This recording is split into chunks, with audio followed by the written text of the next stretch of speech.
Hi, this is Alison Burt from Count on Me Accountant. I just want to talk you through this evening a simple spreadsheet where you might record your expenditure for your business for a given period of time, possibly a year.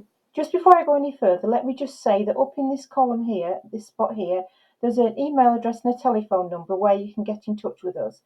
Count on Me Accountant is just a small business based in Buxton in Derbyshire, but we offer a full support to businesses, accountancy, bookkeeping and VAT return. So if you think we can help you, don't hesitate to get in touch. Okay, this sheet can be used for just about any business unless they are VAT registered. I do intend to do another video if you are VAT registered, so just hang on for that, but this sheet is not appropriate if you are VAT registered. Okay, so let me say first of all, these are just examples. So for example, this sheet could be used by, say, a hairdresser or an electrician or a newsagent or a dog grooming place, or really just about anything you can think of. This sheet is appropriate. I've selected some column headings which I think are quite common to many businesses, but I will show you as part of this video how you can add to the number of columns or change the headings to something that's more appropriate to you particularly. I'm going to suggest you put the name of your own business there, and I'm going to make one up, and I'm going to say it's going to be Smith & Co. Just for an example. Okay, it's August when I'm recording this, so I'm going to put August dates in just as an example. So I'm going to say on the 5th of August 2023, some money was paid to E.ON. That was paid for electricity.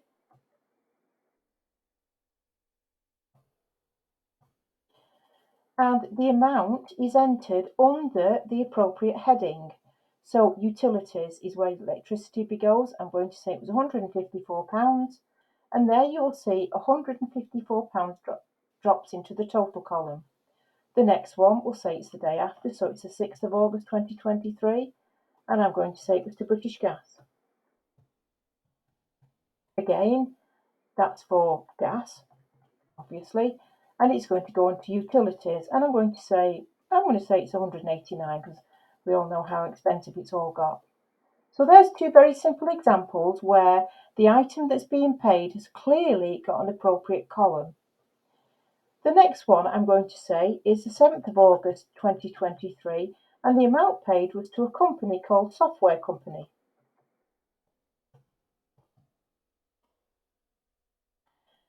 This was for IT supplies.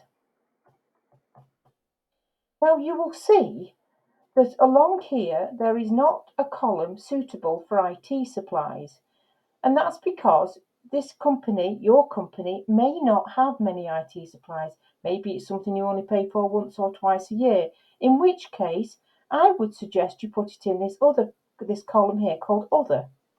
So I'm going to say this was £23.50 and it was an IT supply.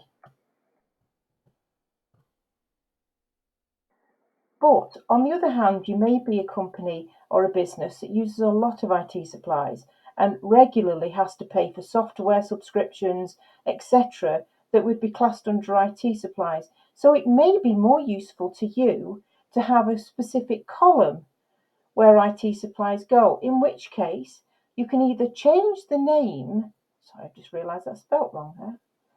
You can either change the name of a column that already exists, or if you can insert a new column and add an extra one. To do that, you would click on a particular column, and then you would use the right click on your mouse to insert, and there you've got an extra column. They do tend to come a bit wider than we want, so I'm just going to make that a bit narrower, and I could call that IT supplies. If you're a business that has IT supplies quite commonly, you might prefer to put the amount there rather than in Other. It's really just a matter of the type of business that you're running. You could put it in Other if you only buy them occasionally, or you could create its own column if it's something you do frequently. So the next one, let's say this is the 8th of August 2023, B&Q. So for this is repairs and clothing. So this is going to be a more interesting one because you may have been into B&Q to buy some repairs, but also some protective clothing for yourself. That might be goggles or shoes or whatever it might be. So there is actually this whole total amount is going to be split between two headings. So for the repairs, I might put that there. I'm going to say that was £85.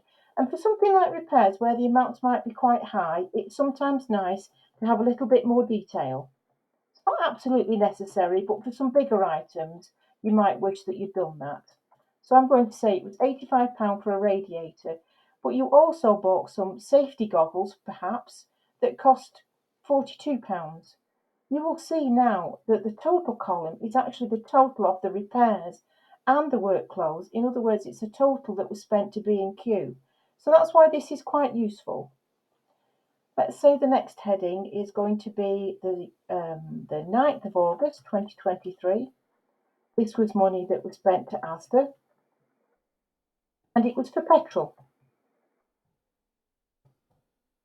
And so we go across to our vehicle expenses, and that's where we enter our total for petrol. Again, there we've got £85 dropped in the total. Let's put in an item for, say, I'm going to suggest, for example, that this business is an electrician. So let's say on the 10th of August 2023, they went to the local electricity wholesalers.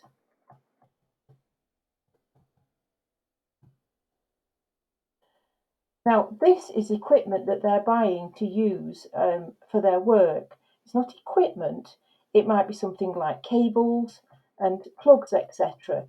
This would be called something, you could use the phrase cost of sales or materials or something like that. And you will see that so far this spreadsheet hasn't got a materials column. That's no problem at all. Let's change it.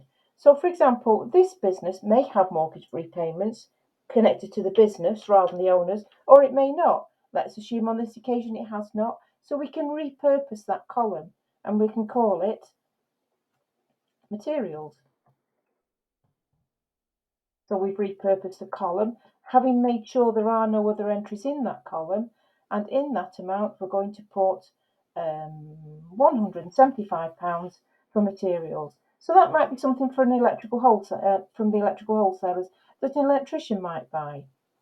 Let's now presume that this business is, I don't know, let's think, a dog grooming salon. So for the 11th of August 2023, they went to a company called Pets and Cats, I don't know, for example, and they bought some scissors, put in the pet's hair.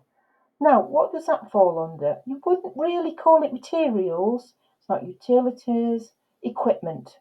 Okay, so the scissors go in the equipment column. And I'm going to say they were £62 because I know that they are very expensive. And so you get the idea of how to complete one of these sheets. This sheet is free on my website. If you found this link, if you just follow it through, you can take a copy of this spreadsheet and use it. And let me say once again, any problems with it at all, there's an email address and a telephone number where you can get hold of us and we'll be able to help. Happy to help. First consultation is free too, of course, so don't hesitate at all if you need any help with this. Okay, good luck with it. Thank you. Bye.